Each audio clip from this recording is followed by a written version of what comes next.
Hello everyone, Gita LLB ধারাবাহিকের আজকের পর্বে দেখতে পারবেন সাত্ত্বিক মনে মনে বলে, আমি পরিশিকে বলে দেব ও এই বাড়িতে আগে এসেছিল। এদিকে পরিশি বলে, গীতা আপনার স্বামী কেন বলছেন আমি এই বাড়িতে আগে এসেছি যখন আমার দৃষ্টি ছিল? বলুন না, উনি কেন বলছেন আমাকে এরকম? সত্যি কথাটা আমাকে দয়া করে আপনারা বলুন, আমি কি আগেও এই বাড়িতে এসেছি?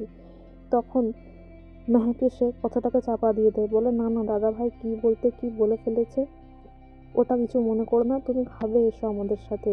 তারপর মেহেক পরিশিকে নিয়ে খাওয়ার টেবিলে আসে আর অগ্নিজিৎ মুখার্জি বলে, আমার বৌমা যাকে নিয়ে এসেছে সে এই বাড়ির অতিথি, আর অতিথি দেবো ভাবা, তাই সবাই চুপচাপ খেয়ে নাও। এদিকে গীতা বলে, সবাই মাথায় একটা কথা ঢুকিয়ে নাও, দরকার হলে আমার বাপের বাড়িতে গিয়ে পরিশি থাকবে, কিন্তু ওর হাতটা আমি কিছুতেই ছাড়বো না, আগে কেসটা জিতবো তবেই আমি ওর হাত ছাড়বো।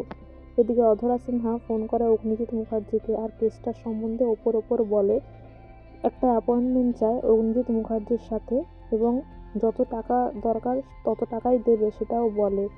তারপরে অগ্নিজিৎ মুখার্জি রাজি হয়ে যায়, অ্যাপয়েন্টমেন্টটা দিয়েও দেয়। ইভিনিংয়ে তারা দেখা করতে আসে আর অধরা সিনহা বলে যে আমাদের বাড়িতে একটা মেয়ে ব্যালকনি থেকে জাস্ট পা স্লিপ করে পড়ে গেছে, অ্যাম্বুলেন্সে নিয়ে যেতে যেতে মারা যায়, কিন্তু পুলিশ কেস হয়েছে, আমরা ফেসে গেছি, কেসটা কমপ্লিকেটেড হয়ে গেছে, এই নিন 25 লক্ষ টাকা, এটা টোকেন মানি হিসেবে রাখুন, যত টাকা চাইবেন তত টাকাই দেব, কিন্তু কেসটা আমাদেরকেই জিততে হবে।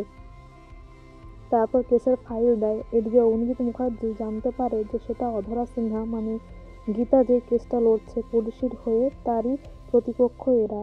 গীতার কথা মনে করে অগ্নিজিৎ মুখার্জি বলে, আমার বৌমার বিরুদ্ধে আমি লড়বো? কখনো না, আগে লড়েছি তখন পরিস্থিতি অন্যরকম ছিল, টাকাটা নিয়ে আপনারা এক্ষুনি এখান থেকে বেরিয়ে যান, এই কেসটা আমি কিছুতেই লড়বো না। এদিকে অধরা সিনহা থ্রেট দিতে থাকে অগ্নিজিৎ মুখার্জিকে, বলে আপনার বৌমা কিন্তু আর বাড়ি ফিরবে না, ওকে কিন্তু এর খেসারত দিতেই হবে। তারপর ফোন করে একজন গুন্ডাকে গীতাকে মারার হুমকিও দিয়ে দেয়। তখন গীতা রাস্তায় যেতে থাকলে অগ্নিজিৎ মুখার্জি গীতাকে ফোন করে, আর এদিকে একজন গুন্ডা রাস্তাতে একটা গানে শ্যুটও করে, কিন্তু অগ্নিজিৎ মুখার্জির ফোনটা পেয়ে গীতা মাথাটা নিচু করে ফোনটা তোলার জন্য আর সাইড থেকে চলে যায়। গীতা বেঁচে যায়।